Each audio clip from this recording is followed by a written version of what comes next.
Olá, olá, olá, meu aluno Alfacom, tudo bem com você? Nessa aula a gente vai falar sobre as atividades do arquivo permanente, né? Assim como o arquivo corrente, ele tem lá as atividades de protocolo, expedição, né?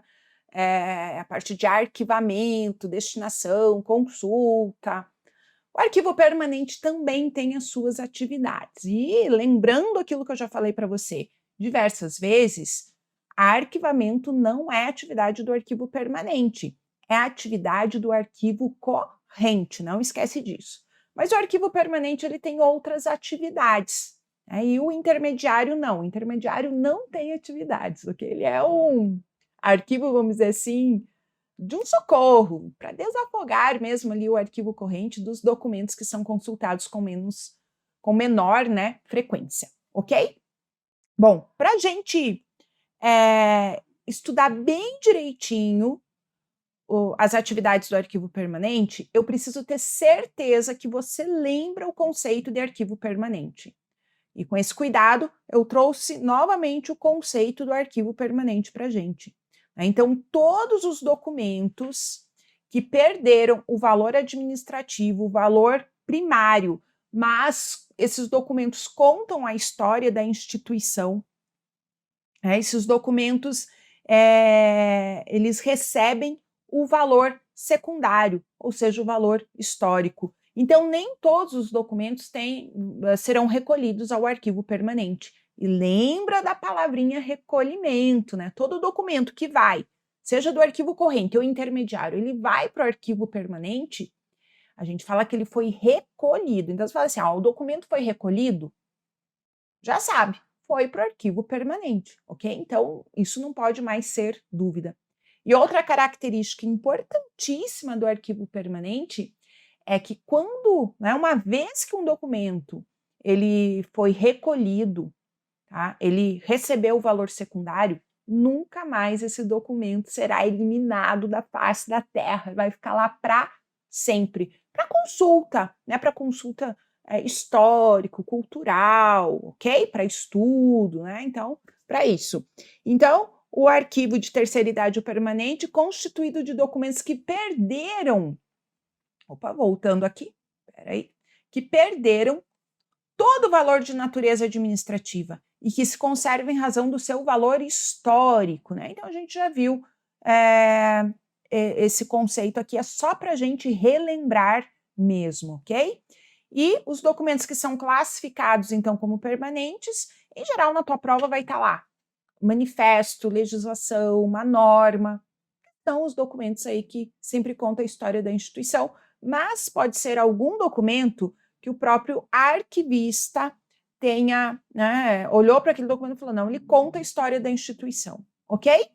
Bom, então vamos para as atividades aqui do arquivo permanente. As atividades do arquivo permanente são 4: arranjo, descrição e publicação, conservação e referência, ok? Então, essas são as atividades do arquivo permanente. Digo para você, arranjo cai bastante em prova? Cai, porque ele utiliza um princípio que é o princípio da proveniência, que a gente vai falar sobre ele agora, né? Tem uma aula só sobre princípios, mas, gente, esse princípio é aquele que, ó, é igual pipoca na panela, assim, pipoca mesmo, né? Quase todas as provas estão falando desse princípio. Então, a gente vai falar dele aqui também na aula de princípios. Descrição e publicação também cai bastante em prova, e aí tem lá as normas de descrição, né, as normas nacionais, a NOBRAD, internacionais, como a ISAR, CPF, ISADG, e também a gente estuda em uma outra aula sobre essas normas. Mas, em descrição e publicação, também são utilizados o que a gente chama de instrumentos de pesquisa. Os instrumentos de pesquisa a gente vai estudar nessa aula aqui. Conservação, a gente só vai ver o conceito, muito rápido. Por quê? Porque a gente tem uma aula que fala sobre preservação, sobre conservação, e aí uma aula completa. É muito difícil cair em prova conservação numa questão assim. Conservação é uma atividade do arquivo permanente.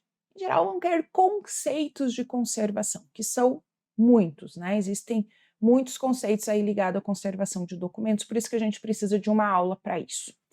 E referência também não é aquela atividade caidora, né? A atividade do arquivo permanente vai assim, ela pipoca em prova. Não, então as atividades que mais caem são arranjo, descrição e publicação, e a conservação também cai, mas cai mais os conceitos ali, não como atividade do arquivo permanente, vai ter uma aula para falar de preservação e conservação. Ok? Combinado?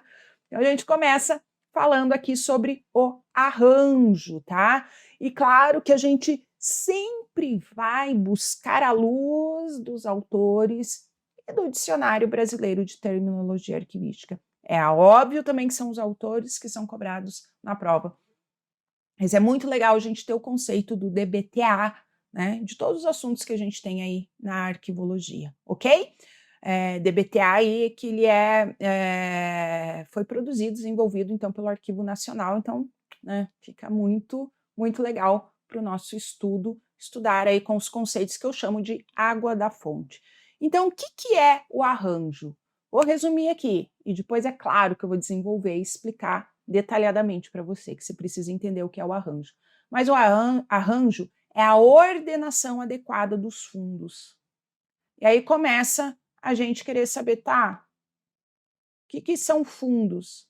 Fundos é um conjunto de documentos. Já vou explicar para você detalhado também. Mas pensa, o arranjo é a ordenação adequada, então, dos documentos. É isso que você tem que saber o que, de antemão, já de resumo, o que é o arranjo.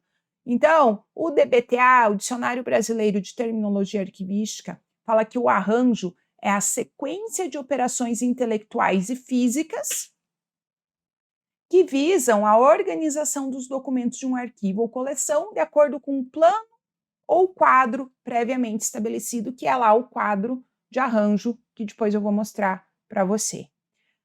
Então esse aqui é um conceito tão técnico que eu digo para você, é difícil de você entender o que é arranjo com esse conceito do DBTA, né? Por isso que eu vou rabiscar e desenhar muito aqui para você entender o que é o arranjo. Mas eu preciso trazer para você esse conceito, porque mesmo que você entenda o que é arranjo, quando você olha para esse conceito, se ele cai Ctrl+C, Ctrl+V na tua prova, você vai dizer assim, gente, mas será que isso é arranjo, isso não é arranjo? Então a gente traz esse conceito, é aquele conceito que você tem que ler. Tá? Você tem que ler, memorizar esse conceito aqui, porque ele está no DBTA. Marilena Leite Paz fala que o arranjo é a ordenação dos documentos em fundos, a ordenação das séries dentro dos fundos. E, se necessário, dos itens documentais dentro das séries. Você fala, mas meu Deus, o que é uma série, o que é um fundo, o que é um item documental? Então, a gente vai ver esses conceitos para a gente poder entender o que é o arranjo. Então, vamos lá ver primeiro esses conceitos. Então, o que o DBTA fala para a gente sobre esses conceitos? O fundo. Fundo é um conjunto de documentos que tem uma mesma proveniência. O que é proveniência? Proveniência é origem. A proveniência é origem. Então, eu posso ter o fundo arquivístico da Polícia Federal, o fundo arquivístico do IBAMA, o fundo arquivístico do Ministério Público do Rio Grande do Sul, do Ministério Público de Santa Catarina, do Ministério Público do Rio de Janeiro. Tá? Então, é o conjunto de documentos, fundo é o conjunto de documentos que tem a mesma fonte geradora. Eu posso ter o fundo arquivístico da pessoa que vos fala, da Kátia Quadros. Sim, a pessoa física tem também seu conjunto de documentos. Lembra lá da primeira aulinha, né? Da segunda, aliás, o que é um arquivo? Conjunto de documentos produzidos e recebidos, pode ser pessoa jurídica, pessoa física, né, em decorrência da atividade exercida por essa pessoa, sob qualquer suporte ou natureza do documento. Não pode esquecer disso, não pode esquecer disso, não. Então, o fundo é esse conjunto de documentos que tem a mesma fonte geradora, a mesma proveniência. E aí, a gente pode ter um fundo aberto, que são entidades ativas que produzem documentos, e um fundo fechado, entidades inativas, ou seja, por exemplo, INPS é um fundo fechado. Ele ainda tem todos os documentos lá que fazem parte, né, do arquivo permanente, mas ele não produz mais documentos, então, inativo. Joinha? Eu aqui tenho um fundo aberto. Vivinha da Silva produzindo documento, né? Bom, que é a série? Subdivisão do quadro de arranjo, que corresponde a uma sequência de documentos relativa a uma mesma função, atividade, tipo documental ou assunto. Tá? Então, veja aqui nesse exemplo, olha aqui, eu coloquei o fundo arquivístico da Polícia Federal, que é um conjunto de documentos que tem a mesma origem, a mesma fonte geradora, a Polícia Federal. Aí eu coloquei aqui a série, ó. A série está aqui, série investigações, ou seja, um assunto, né, dentro do fundo arquivístico da Polícia Federal, investigações. Veja que me aparecem as pastinhas e subpastas do Windows, que eu coloco lá, a pasta arquivologia, a pasta informática, dentro de arquivologia as aulas do Ministério Público, as aulas da Polícia Federal. Percebe? É por aí, né? E aí a gente tem ainda o conceito de item documental. O que é o item documental? É a menor unidade documental intelectualmente indivisível, integrante de dossiês ou processos. Tá? Então, é indivisível, também chamada de peça. Então, se pegar, por exemplo, a carteira de identidade, você pode dividir a carteira de identidade? Ah, não, só manda a frente. A frente e verso, né? Não pode dividir a carteira de identidade. Então, é indivisível. Então, aqui, neste exemplo, a gente tem o item documental, olha aqui. É um ofício, tá? É um item documental, ok? Que está dentro aqui da série, certo? Devia ter colocado até dentrinho ali, mas acho que ficou, mesmo assim, ficou claro para você, né? Bom, então, voltando aqui esse conceito, fala que o arranjo, para Marilena Leite Paz, o arranjo é a ordenação dos documentos em fundos, a ordenação das séries dentro dos fundos, ou seja, dos assuntos. Eu tenho lá o fundo da Polícia Federal, o fundo arquivístico da Polícia Federal. Dentro eu tenho a série, que pode ser ali investigações, né?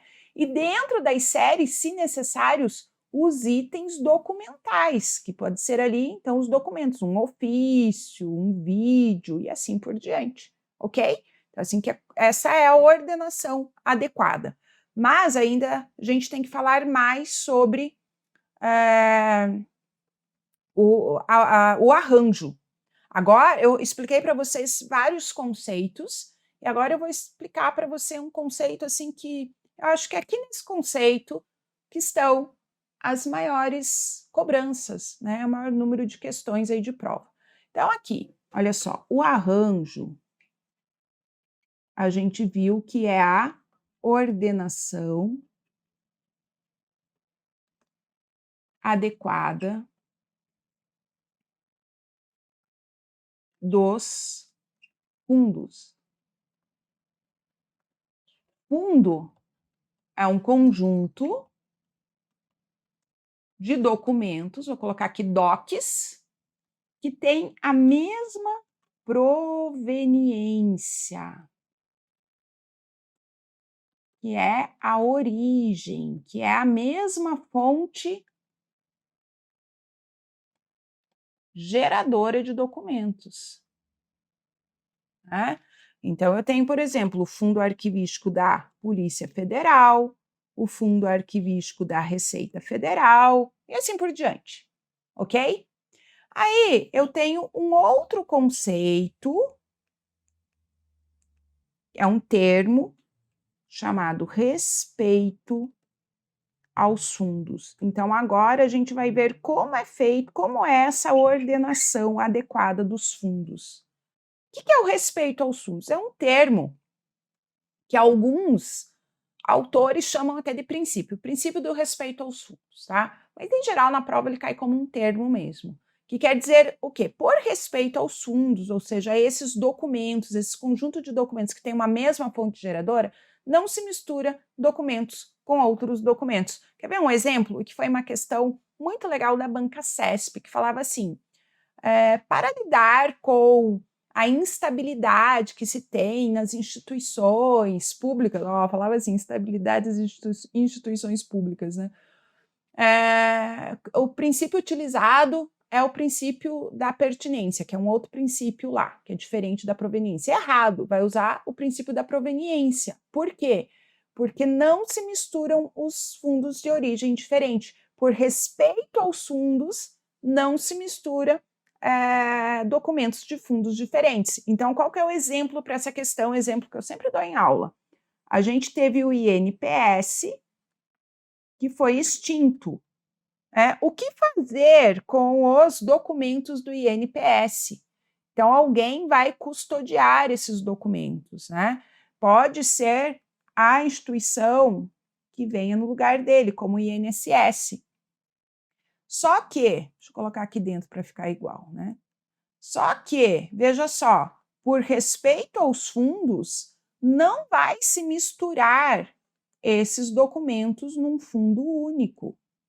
Não faz isso, né? Podia lá agrupar, por exemplo, cai muito em prova o exemplo de agrupar por assunto. Ambos têm lá auxílio-doença, aposentadoria. Não, não vai. Eu tenho, por respeito aos fundos, eu não misturo os fundos arquivísticos distintos, os conjuntos de documentos de fontes geradoras distintas. Eu vou ter o fundo arquivístico, um fundo fechado, né, do INPS, e o fundo arquivístico do INSS, ok? Então, não vai misturar esses fundos e esse. Então, é o grande conceito aqui do arranjo, tá? Então, segundo a Marilena Leite Paz, no arquivo permanente, o arquivista não se interessa apenas pelo arranjo dos documentos dos setores, mas também dos documentos de outros órgãos que estão sob sua guarda, que foi esse exemplo que eu passei para você do INPS e INSS. Dessa forma, o arquivista deve obedecer ao princípio da proveniência, segundo o qual devem ser mantidos reunidos no mesmo fundo todos os documentos provenientes de uma fonte geradora, isso que eu já expliquei para você. E o princípio da proveniência corresponde à expressão francesa, então, respeito aos fundos, ok? E o quadro, vamos ver aqui o quadro de arranjo. Então, ele é um esquema estabelecido para o arranjo dos documentos de um arquivo, né? Vai se estudar as estruturas, funções, atividades, enfim, ok? E é uma expressão adotada no arquivo permanente, aqui também segundo o DBTA, ok? Exemplinho aqui de quadro de arranjo, precisa disso para a prova desse exemplo? Não, só para você ter uma ideia, tá? E aqui, resuminho esperto para você, ok? Bom, segunda atividade do arquivo permanente, e também muito importante, é aqui a descrição e publicação. Então, o que é descrição e publicação? Na descrição, vai se descrever os documentos ou as unidades de arquivamento, né, com o intuito aí de localizar, de acessar esses documentos, tá? De saber o volume de documentos que existe num arquivo, ok? E a publicação, ela nada mais é do que uma divulgação, que as pessoas que estão fora do arquivo conheçam o serviço, o que um arquivo faz. Então, resumidamente, é isso, descrição e publicação. A descrição, ela acontece utilizando o que a gente chama de instrumentos de pesquisa, tá? Como o guia, o índice, o inventário, a gente vai estudar eles então agora. Então, a descrição e publicação é a elaboração de instrumentos de pesquisa para identificar, rastrear, localizar dados, seja pela via sumária, que é resumidamente, ou analítica, detalhadamente, para facilitar o acesso aos documentos e a divulgação do acervo. Então, além de tornar o acervo acessível, os instrumentos de pesquisa objetivam divulgar, né, que na publicação, o conteúdo e as características dos documentos. E são vários os instrumentos de pesquisa. Eu vou, então, falar para você aqueles mais caidores em prova. Então, vamos lá. Só vamos ver aqui o conceito do DBTA, né, de descrição, que ele fala que é o conjunto de procedimentos que levam em conta os elementos formais de conteúdo dos documentos para elaboração de instrumentos de pesquisa. Então, aquele famoso conceito técnico, né? Bora lá, então. E aqui, a divulgação, conjunto de atividades destinadas a aproximar o público dos arquivos por meio de publicações e da promoção de eventos como exposições e conferências. Aqui a gente já tem um conceito bem legal para a parte de divulgação, de publicação, tá? Bem legal do DBTA, ok? Mas descrição acho bem técnico, por isso que a gente traduz, né, aqui nas nossas palavras, claro, para você entender. Então, segundo o DBTA, instrumento de pesquisa é um meio que permite a identificação, localização ou consulta a documentos ou informações neles contidas. Então, é expressão que é utilizada aí no arquivo permanente, ok? Então, a gente tem como instrumento de pesquisas guia, inventário, catálogo, repertório, índice, tabela da equivalência, listagem descritiva do acervo. Esses são os instrumentos de pesquisa que mais caem em prova, que são utilizados aí, então, para a descrição dos documentos, ok? Então, o guia, gente, o guia, quando ele cai em prova, né? A Heloísa Belotto, agora parei um pouquinho de falar de Marilena Leite Paz, né? A Heloísa Belotto é uma autora que tem um livro só sobre arquivo permanente, ela é uma grande especialista em arquivos permanentes. Então, às vezes, em questões de arquivo permanente, você vê citar Heloísa Belotto.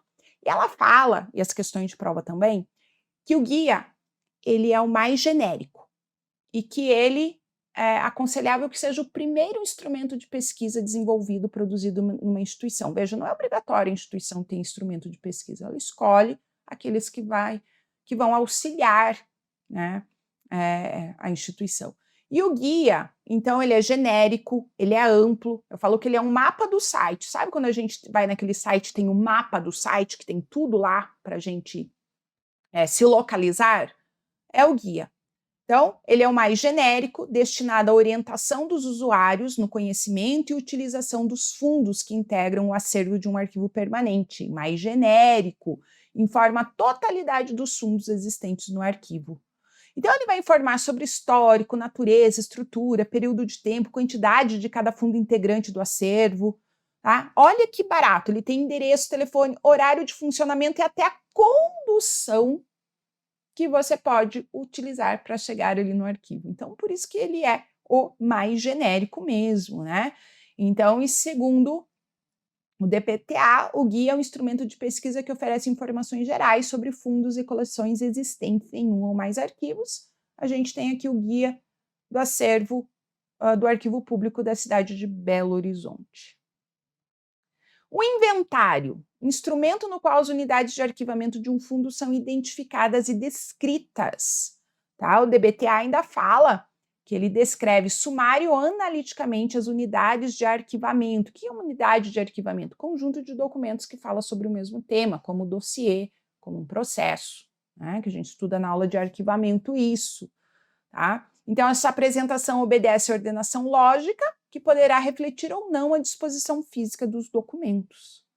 Ok? Então, aqui é o inventário de documentos da Secretaria de Governo da Capitania de São Paulo, inventário do Arquivo Histórico do Itamaraty, no Rio de Janeiro. O inventário sumário, as unidades de arquivamentos são descritas resumidamente, sucintamente. Tá? Então, reflete o arranjo, que é a ordenação adequada dos documentos, e a finalidade é descrever a composição do fundo. Possui introdução com breve história sobre a instituição. Então, aqui, o sumário, né, tem aqui só o título, né? E o analítico, onde as unidades do arquivamento são descritas pormenorizadamente, ou seja, olha, tem um resuminho aqui sobre cada documento, certo? O catálogo. O catálogo, então, ele é um instrumento de pesquisa que vai versar, vai falar sobre um assunto, uma data, um tema. Né? Então, ele vai falar sobre algum tema. Por exemplo, o catálogo sei lá, do setor de cardiologia de um hospital. Ele vai falar sobre cardiologia do hospital, né? Vai juntar todos esses documentos aí sobre a cardiologia. Então, a finalidade é agrupar documentos que versem sobre um mesmo assunto, ou que foram produzidos na mesma época, ou digam respeito à mesma pessoa. Tá? A cidade de Curitiba no ano de 2050, quando isso já passar, né? Então, é uma época, tá? Então, segundo o DBTA, catálogo é um instrumento de pesquisa organizado segundo critérios temáticos, cronológicos, onomásticos ou toponímicos, reunindo a descrição individualizada de documentos pertencentes a um ou mais fundos, né, de forma sumária ou analítica. Também de forma sumária ou analítica, ok? Então, é por assunto, né? Aqui a gente tem um catálogo de exposição de modelos de brasões de cartas de nobreza e fidalguia. Olha só, gente, 1965. O repertório é um catálogo seletivo, tanto que ele pode ser chamado de catálogo seletivo na sua prova.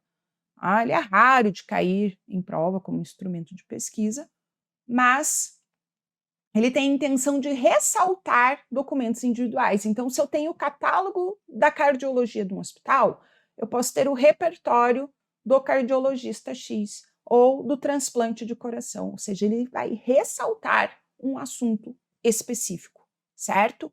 Então, o repertório são descritos pormenorizadamente documentos pertencendo a um ou mais fundo ou coleções, selecionados segundo critério previamente definido. Aqui a gente tem, então, catálogo seletivo à memória da escola que forma para o trabalho, e aqui catálogo seletivo de documentos do Arquivo Público do Paraná, referente aos africanos e afrodescendentes livres e escravos. O índice, gente, é uma lista, né, que vai levar ao índice que a gente conhece, de livro. Vai levar a localização ali de um conteúdo que você queira, né? Olha só, indicar a localização no texto. Remete o leitor ao contexto onde se acha inserido o termo indexado. Então, só isso que é o índice. A tabela de equivalência. A tabela de equivalência, a primeira coisa que eu falo para você, não confunda com tabela da temporalidade. Tabela da temporalidade despenca em prova, cai demais. Tabela de equivalência quase não cai. Tabela de equivalência, ela só vai dar equivalência a termos, notações que antes era de um jeito, agora é de outro, ou por uma instituição fala de um jeito, na outra fala de outro, e aí você pega lá o arquivo permanente e você não sabe, pega um documento e, o que é esse termo aqui? Aí você vai para a tabela de equivalência ver o que significa. Na nossa vida, antigamente, falava fotocópia, agora é xerox, percebe? Né? Dando equivalência. De cada área do nosso país, às vezes tem termos que significam. Outro dia eu falei para uma amiga, vou fazer batata salsa. O que é batata salsa? Tem lugar que fala que é mandioquinha, enfim, né? É esse situation aí. Então, o DBTA fala, bem legal, né, que é um instrumento que estabelece uma correspondência entre notações diferentes, e é isso mesmo. Então, aqui um exemplo, olha, para a diretoria geral e como que é no arquivo central, né, que se fala ali, como que se fala esse mesmo assunto, ok? Listagem descritiva do acervo. Então, o que é a listagem descritiva do acervo? É uma relação que vai mostrar, identificar ali quais foram os documentos transferidos e recolhidos, né? Então, transferidos os documentos que entram no arquivo intermediário, né? Transferidos intermediário e recolhidos, então, para o arquivo permanente. Olha aqui, segundo o DBTA, intermediários e permanentes. Essa listagenzinha que você está vendo aqui e que digo para você, quase não cai em prova. Não vejo questão aí de listagem descritiva do acervo, trago como um cuidado para você, ok? Pode cair sim. E aqui eu tenho todos os instrumentos de pesquisa, né, que a gente estudou. O que mais cai em prova disparado é o guia, tá? Não confunda com a guia, né, aquela que separa lá, que tem notação, tira de inserção, não confunda com a guia, tá? É o guia. O inventário também cai bastante em prova. Catálogo também, né, mas um pouco menos. Repertório é difícil, índice também cai bastante. São os que mais caem em prova. Bom, seguindo, a gente terminou os instrumentos de pesquisa, então, mas a gente precisa seguir com as atividades do arquivo permanente. A gente viu arranjo, descrição e publicação, agora a gente vai ver conservação, que é conservação? As medidas de proteção aos documentos, né? O local de acondicionamento visando impedir a deterioração. Então, umidade, temperatura, né? Todas as medidas, pH do papel, tudo que você vai usar para conservar o documento que a gente estuda na aula de preservação e conservação, ok? Mas é uma atividade do arquivo permanente daqui, eu quero que você saiba isso. E a última atividade do arquivo permanente é a referência. A referência vai estabelecer políticas de acesso aos documentos, tá? Então, um documento que tem restrição de sigilo, alguma coisa assim, isso tudo vai ser estabelecido, essas políticas de acesso a esses documentos na referência. Os documentos que, para não deteriorar, precisam ser consultados com luva, horário de consulta desses documentos, tudo isso é feito aqui em referência, né? Então, nessa atividade são realizados procedimentos no sentido de permitir o que pode ser consultado e não permitir a consulta de informações com restrições. Como devem ser consultados os documentos, quais usuários terão acesso ao acervo, elaborando o regulamento da sala de consultas. Por exemplo, não pode beber água aqui dentro, porque senão pode deteriorar o documento. É aquela pessoa que põe, né, o copo bem em cima o copo d'água bem em cima do papel e forma lá a auréola e deteriora? Não, não pode. Então, atividades do arquivo permanente: arranjo, descrição, publicação, conservação e referência, tá? Então, estuda isso para a prova, aula aqui que sempre tem questão em prova, ok? Então, revisa, resolve questões. Eu espero você na próxima aula. Bons estudos e até lá!